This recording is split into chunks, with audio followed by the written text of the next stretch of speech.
Hi all, this is Justin. And Blake. And Chauncey. And this is our final episode of The Raw. Yes, thank you. Wonderful. For this season. Emma. What? Yes, there will be another season. Blake will bring the liquor, I'll bring the tissue. And you'll still bring the apartment. So we wanted to take a little bit of time to talk about why we started this journey and this process and some of the things we hope to get out of it. And it really started with a cocktail and a conversation. Yeah, definitely. We were sitting down, breaking bread over brunch. We were having mimosas and cocktails, and we were having these really raw and candid conversations. And we sat back and we said, wow, somebody might actually take something from this. And what if we took this from out of the four walls of this restaurant and put it out into the universe?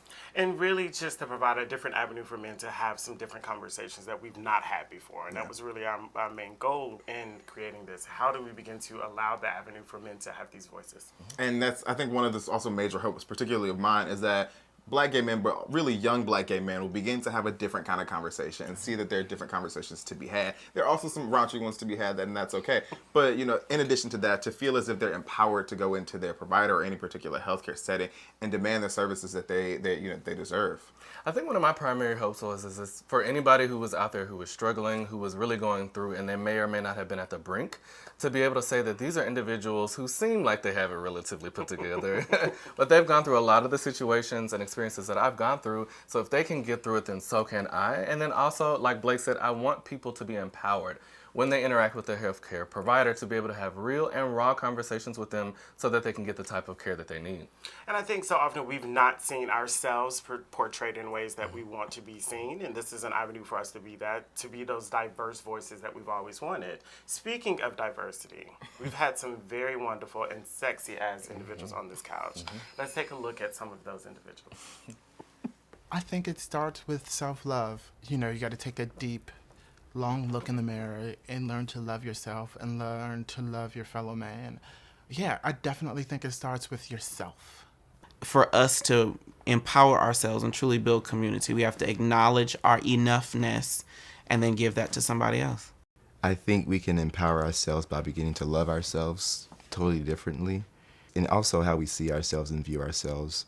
I think that because of so much trauma and so much oppression, not intentionally, but sometimes it seems as if we're competing to be sometimes the most oppressed. And it sort of shapes how we view ourselves sometimes as always being in this less than in an inferior state. And I think that if somehow we were to totally reimagine how we see ourselves and then reconnect ourselves to community, I think that might be a radical sort of reorienting of how we see ourselves in this world. And then the empowerment comes through loving ourselves unapologetically and without pretense. All of ourselves. I think Black gay men can empower themselves probably just by having a little bit more belief in ourselves, I think, in general. And I think especially in this day and time where the media is kind of talking a lot about HIV and Black gay men equals HIV, the most important thing is to see ourselves beyond HIV right now.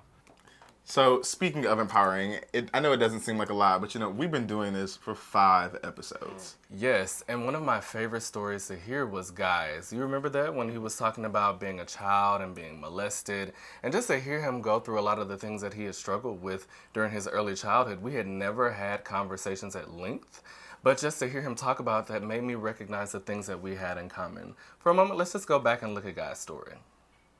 Growing up, I always had to present well. Dressing well, presenting well in church, presenting well in school. All of those things were sort of expected of me at home, but we never really talked about the trauma and or the depression that I was going through. I'm from Detroit, and so in my family, we're a large family and we're close to a certain degree, but we don't talk about real things. We'll talk about babies being born or weddings, or we'll gossip, but we don't really talk about those underlying issues that the family has, the molestation, the sexual assault. Hell, we don't even talk about my HIV, and everyone knows. So there's obviously some sort of group counseling and or family counseling that we all need to have in order to just unpack that trauma that we are all living with. And I do believe that I may be the only one seeking outside assistance for internal issues.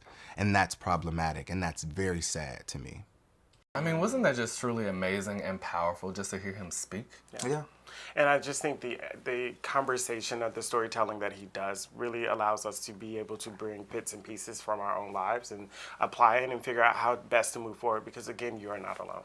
And it's so true. Like the art of storytelling, it really can just be so healing and be such a cathartic experience to just be able to share and have people hear you and have people hear your voice. Well, speaking of storytelling, there's a story to all of this, and it might be a little bit of catharsis and healing as we tell the story of The Raw. Yeah, would say for me, my experience with this has been absolutely amazing. It's been like one big therapy session, and it's just been so amazing to hear other people's experiences. Yeah, I agree that while this has been therapeutic, particularly for someone who's not seen a therapist, it's also a lot of work. And I think from getting people on these couches and these green chairs to developing story arcs for what we're going to talk about and who's going to do what, when, where, why, and how, and with whom, it's a whole lot of work. While it's work, it's rewarding though, because we now are providing examples and opportunities for people to model this in their own spaces, to have a brunch with their own friends and have very candid conversations. We're telling you how to have a conversation with your provider and what are some of those needs. What we've done is really done a great job of talking about those needs. So let's take a look at what patients need from their physicians. What I need is just people to listen. I mean, I've been in clinics before where I've seen providers who have, and if they don't know I'm a doctor ahead of time, they've just treated me like shit. And so it's been one of those funny things. Then I have to remind her, boo, I'm a doctor. And then they're like, oh, and then they change a little bit. But funny thing is that some of them won't change at all. They'll still do the same thing, like they'll be in their iPad. So if you're going to do this to me as a physician, I know that anybody else who's not in a privileged position in that society that says, you know, okay, I'm a physician, I'm a colleague of yours, it's going to be on a different level. When I've had female and foreign providers, I've had the best relationships. It was something, you know, it was beyond just coming and checking numbers and da-da-da-da. It was very much so, how are you really doing? Let's take 15 minutes to see how are you doing. And that made the world of difference because I was able to bring in family issues and issues with maybe job and issues maybe just with life itself, right? I need for them to allow other gay black men to work in the environment. I don't know what their hiring process is or even if they seek diversity there, because I really wish I could have a doctor that looked like me and could understand me.